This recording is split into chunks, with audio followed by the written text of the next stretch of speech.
talked to early American Coppers member Chuck Heck, who talked about the sale of his coin collection in a book that he's going to be publishing.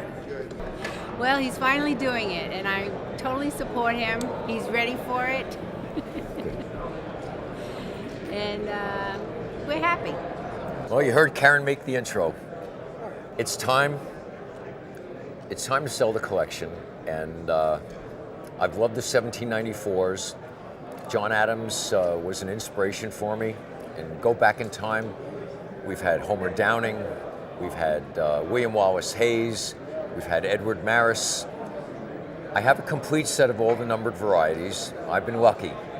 Took just under 10 years to get them all the way I like them.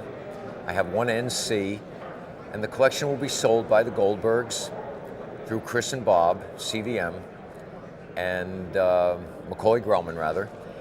It'll be sold February of 2017. It's been a beautiful ride collecting these, but I'm not away from the hobby because now I'll have the time to really finish my book. The book's going to be on 1794 large cents and their die states. And I know we have the Breen book, I know we have the Noise book, but when the Heck book comes out, there are so many die states that we haven't heard of or seen yet, and I've got pictures of all of them, and I think it's time to share it with all of my friends.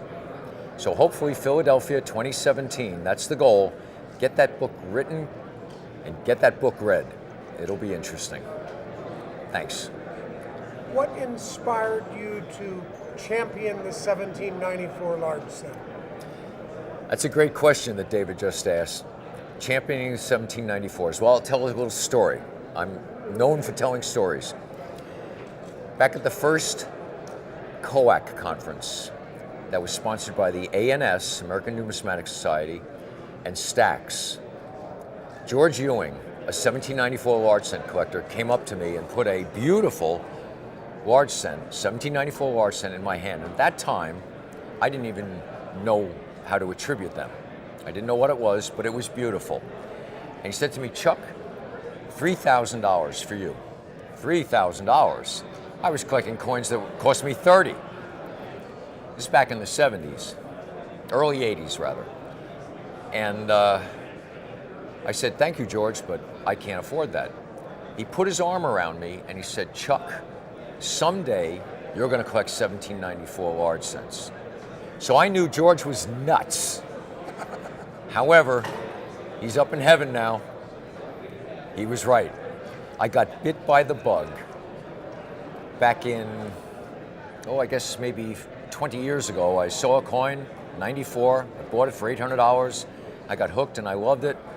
I said to Tony Terranova, Tony, I'm going to start collecting 94s by die variety. He said, well, Chuck, I got the dealers for you. We've got the coins. And then I spoke to Chris Macaulay and Bob Grellman. I spoke to Doug Bird, I spoke to Tom Reynolds, and I spoke to Steve Ellsworth. But Chris Macaulay convinced me that, hey, Chuck, this is the time to buy. They're cheap. Now, I've never been a smart man. He told me they were cheap. I don't want to say Chris lied, but they're not cheap. I got hooked, I got all the varieties, and then I started collecting them by die state. You can't have all the die states, but you can have some interesting things. And that's what did it. George Ewing prophesized it, Chris Macaulay foxed me in, and the rest was history. We did it. And who is this delightful lady that comes with you to so many conventions? I'm his sidekick. This is my best asset. This beats any of the coins. This is my Rarity 8, my wife Karen. If it weren't for her, our collection would not be where it is today. She has supported me, and I'll just tell you a little side story. Don't. She said to me one time when I was breaking the $5,000 barrier on a $7,500 coin, she goes, do you like it? Is it worth it? Does it give you the same thrill as our stocks and bonds in our portfolio? Obviously, she was joking. Our stocks and our bonds and our portfolio doesn't give you any kind of pleasure other than seeing it go up in value. The coins at least give you some kind of an enjoyment. If it weren't for Karen, the collection would not be where it is today. Thanks, babe. It's time to sell that collection Yeah. and buy her those shoes and those rings and those clothes. It's because I've done without all these years. You're the best. There you go. Okay. Thanks, Good. David.